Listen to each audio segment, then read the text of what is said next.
Bismillahirrahmanirrahim. Assalamualaikum warahmatullahi wabarakatuh. Nama saya Rahmawati, asal sekolah SMK Negeri 3 Banjar. Di sini saya akan menjelaskan mengenai flowchart yang sudah saya buat.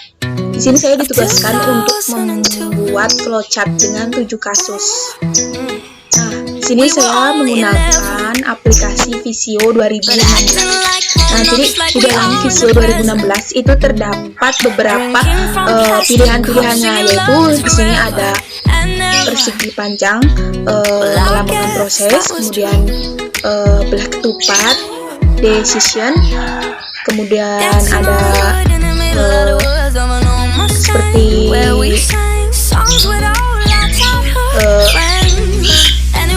persegi panjang, namun di sini itu ujung kanan kirinya itu setengah lingkaran seperti itu. Kemudian di sini ada untuk menyimpan data, yaitu ini tuh input output ya, dilambangkan dengan jajar genjang. Dan yang tadi ini tuh untuk menu start dan untuk mengawali dan mengakhiri seperti itu. Nah, di sini ada database, custom 1, custom 3, on-page, referensi, custom 4, custom 2, off-page, external data. Terus di sini juga ada sub proses gitu. Nah, di sini saya itu menggunakan beberapa pilihan, cuma proses, decision, start, atau end, kemudian data, input data ya seperti itu. Nah, langsung saja di sini saya memiliki 7 kasus, yaitu ada kasus cara makan, daftar sekolah, jahit baju, atau di sini itu kita lebih tepatnya menjahitkan baju kepada penjahit, kemudian masak agar-agar, kemudian ada sebelah mantap, kemudian toko baju dengan diskon ya, kemudian ada toko berhadiah, sama artian dengan memiliki diskon seperti itu. Langsung saja, yang pertama sini ada flowchart mengenai cara makan. Sini flowchart itu kan struktur dari awal sampai akhir, struktur melakukan segala sesuatunya dengan baik dan benar seperti itu. Nah, di sini ada diawali dengan start. Nah, di sini saya itu menggunakan input masukan seperti itu untuk data seperti itu. Datanya di sini ada memilih lauk dan nasi. Apa itu kalau misalnya kan ini flowchartnya mengenai cara makan. Kita kalau misal start, paling start itu ngambil piring atau cuci tangan seperti itu. Kemudian inputnya, masukannya yaitu kita kan pasti kalau misal mau makan kita tuh ngambil nasi dulu ya, kan namanya juga makan. Nasi orang Indonesia terutama juga pasti makan nasi. Nah, jadi di sini kita ngambil nasi dulu, kemudian pilih lauknya, kemudian proses. Di sini prosesnya itu makan. Nah, kemudian setelah makan pasti kan kita kenyang. Nah, outputnya itu kenyang seperti itu. Kemudian selesai, mudah untuk flowchart ini terbilang mudah karena ini cuma cara makan saja seperti itu. Kemudian kita lanjut ke flowchart yang kedua. Di sini flowchart yang kedua itu daftar sekolah SMK Negeri 3 Banjar, kurang lebih seperti ini ya mengenai flowchartnya. Jadi kita itu pertama startnya itu pasti kita itu datang ke sekolahan. Kan ini flowchart tentang daftar ke sekolah SMK Negeri 3 Banjar, tapi otomatis kita startnya itu datang ke sekolah SMK Negeri 3 Banjar pada saat pendaftaran ya, jangan tidak pendaftaran. Paling kalau nggak pendaftaran di sana juga mau apa, paling lihat-lihat itu main seperti apa seperti itu. Lanjut, kemudian di sini orang kita kan tujuannya mau mendaftar, nah inputnya pasti mendaftar ya. Nah, kemudian di dalam mendaftar pasti ada 2 jalur, enggak 2 jalur sih kalau SMK itu ada jalur prestasi, jalur nilai, sama jalur dekat jarak rumah seperti itu.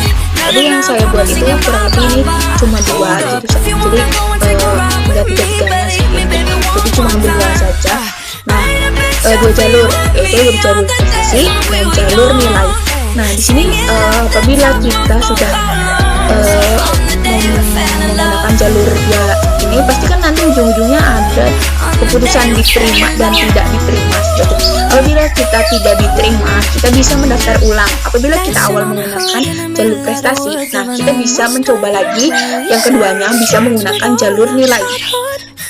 Nah, setelah itu pasti ada pengumuman lagi, diterima dan tidak diterima. Apabila kita tidak diterima lagi, otomatis kan kita nggak ada pilihan lainnya, jadi kita pasti mencari sekolah lain. Nah, kemudian kita mencari sekolah lain, kemudian kita keluar, kemudian selesai, outputnya itu keluar, kemudian diterima. Apabila kita sudah misal salah satu nih prestasi, kita diterima. Kalau enggak, kita daftar ulang lagi, misal dari prestasi nggak diterima, terus kemudian nilai, nah kemudian itu diterima ya. Kalau misal pilihannya diterima, bisa masuk ke kelas RPL, kemudian ada AKL, intinya sesuai yang kita minati dan keberuntungan juga itu menurut saya. Ada RPL, akuntansi, APHP, IKR, TSM, dan ada satu lagi itu APAT, itu jurusan perikanan. Nah, apabila kita udah masuk, nah pasti di sini itu kan kadang cuma daftar ya, flowchart daftar. Jadi saya tidak memaparkan begitu jelas mengenai flowchart. Apabila secara terperinci dengan jelas, mungkin di sini ada setelah masuk, kemudian ada prosesnya, ada pembelajaran seperti itu, kemudian pasti ada MPLS, masa pengenalan lingkungan sekolah ya seperti itu. Kemudian setelah belajar selesai 3 tahun, kita mengemban ilmu di sekolah dan daftar, kemudian kita lulus pastikan. Nah, ini kalau misal akhirnya bisa menggunakan output lulus, kemudian selesai. Lanjut, kita menuju flowchart yang ketiga. Di sini flowchart yang ketiga itu ada jahit baju, menjahitkan baju berbentuk potongan jahit. Nah, kita dimulai dengan startnya itu kita memilih desainnya itu mau baju apa, modelnya seperti apa. Kemudian di sini saya tidak menggunakan input dan output. Di sini saya langsung kan bisa ya langsung. Nah, di sini itu langsung yaitu proses pengukuran badan, kemudian setelah pengukuran badan pasti menunggu ya. Nah, di sini itu menggunakan decision. Di sini itu decision itu untuk pilihan, ada relasi dari sini untuk mana seperti itu. Nah, dari sini itu kan pasti bisa, kalau misalnya kita kurang puas dengan hasilnya, kita bisa memilih lagi desainnya, kalau misalnya belum jadi atau nggak mau bikin dua atau seperti apa ya, kita bisa kembali lagi start, memilih desain, kemudian ukur badan lagi, takutnya ada yang kesalahan atau gimana kurang pas modelnya seperti itu. Kemudian kita menunggu hasil. Setelah menunggu hasil selesai. Apabila kalau misalnya ada inputnya, pasti kita daftar ke kasir ya seperti itu. Terus pasti intinya terakhirnya itu bayar, outputnya bayar seperti itu. Nah, ini sederhana, yaitu mengambil flowchart dalam kehidupan sehari-hari saja seperti itu. Kemudian lanjut yang keempat. Di sini yang keempat itu ada masak agar-agar. Nah, di sini startnya kita itu pasti ngambil air atau mempersiapkan panci ya, agar-agar dipersiapin. Kemudian kita masak air, tunggu mendidih, baru setelah itu masukkan agar-agar ke dalam air yang sudah mendidih.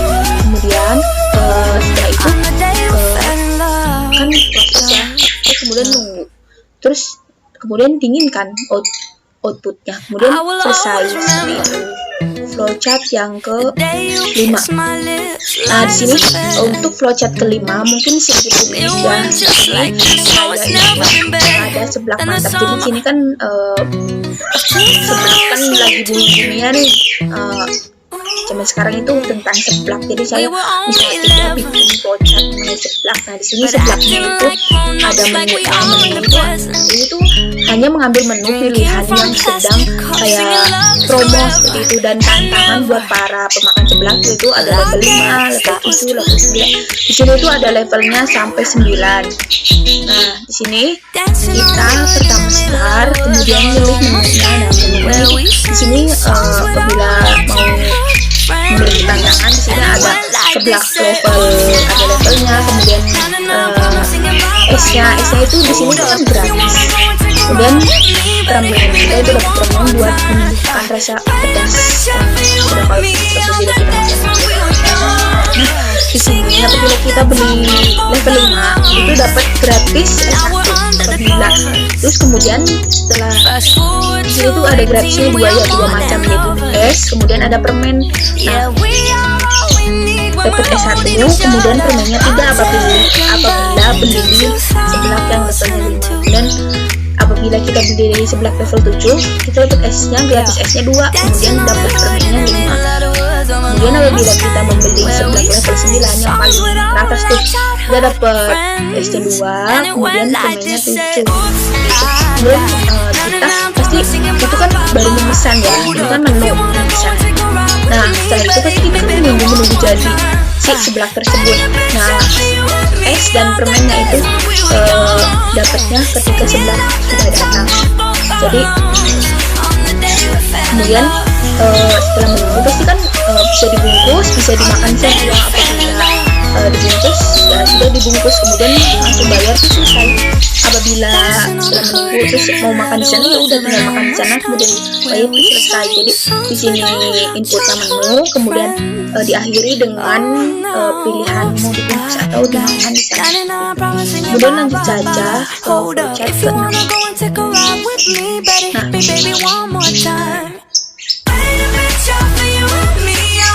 Flowchart ke-6 di sini saya ada toko baju yang diskon, serba diskon.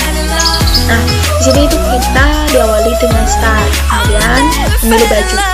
Nah di dalam kasusnya baju toko tersebut menyediakan baju muslim, baju biasa, baju anak-anak, dan baju tersebut itu ada baju lengan pendek sama baju lengan panjang. Ini ada pendek dan baju panjang seperti itu. Nah dan di masing-masing baju tersebut perbedaan seperti panjang dan pendek itu harganya beda, ada 40.000 dan 60.000. Nah pasti kan kita kalau misal mau ke toko masuk, kemudian milih-milih baju tuh, kemudian kita tuh mau milih bajunya apa, mau baju muslim, mau baju biasa, mau baju anak-anak, sesuai yang kita udah mau beli. Nah kemudian di sini tuh ada pilihan, apabila kita mau beli baju muslim lengan pendek yaitu harganya 40.000, kalau kita mau beli baju muslim panjang harganya 60.000. Ini tuh berlaku sama untuk baju biasa juga sama baju anak-anak.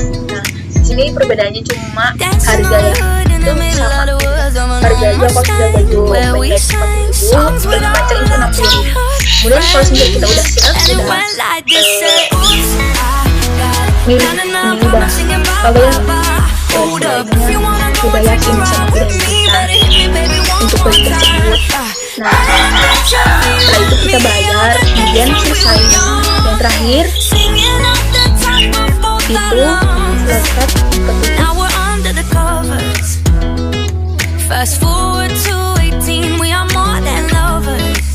Ya flowchart yang ketutup. Di sini flowchart yang ketujuh ada toko berhadiah. Jadi di sini kita mulai dengan start, kemudian memesan barang. Nah di sini tuh tokonya itu bisa disebut toko sembako, bisa disebut toko swalayan seperti itu. Nah di sini langsung saja inputnya itu ada memesan barang, kemudian diskon. Di sini menyediakan diskon. Nah diskonnya itu tapi untuk barang-barang tertentu saja. Di sini ada pilihan, apabila kita memiliki caus kita dapat set gelas cangkir, kemudian diskon 5%, kemudian bayar. Begitu juga berlaku untuk apabila kita membeli 2 sabun, kita bisa mendapatkan cangkir diskon 5%, kemudian bayar, outputnya ini selesai. Nah, dan juga berlaku kepada apabila kita membeli kecapnya 5, kemudian kita juga dapat diskon atau hadiah 1 cangkir, kemudian diskonnya 5%, kemudian bayar, ini selesai. Seperti itu. Mungkin ini cukup sekian ya yang dapat saya paparkan mengenai flowchart yang saya buat dengan buku kasus, dan juga pasti itu menjadi flowchart. Kurang lebihnya mohon maaf karena saya juga di sini sama-sama belajar. Jujur saya di sini belum paham sekali mengenai tentang visio, karena di sini saya baru belajar dan saya juga dari inspirasi dari Google seperti itu. Tapi itu cuma cari caranya, semisal ini tuh untuk apa, ini untuk apa, ini untuk apa gitu. Untuk kasusnya saya sendiri, saya mengambil dari kehidupan sehari-hari. Mungkin cukup sekian ya. Maaf apabila ada tutur kata, sekali lagi maaf apabila ada tutur kata atau kesalahan-kesalahan yang mungkin kurang berkenan di hati para yang belajar, seperti itu. Mohon dimaafkan. Terima kasih. Assalamualaikum warahmatullahi wabarakatuh.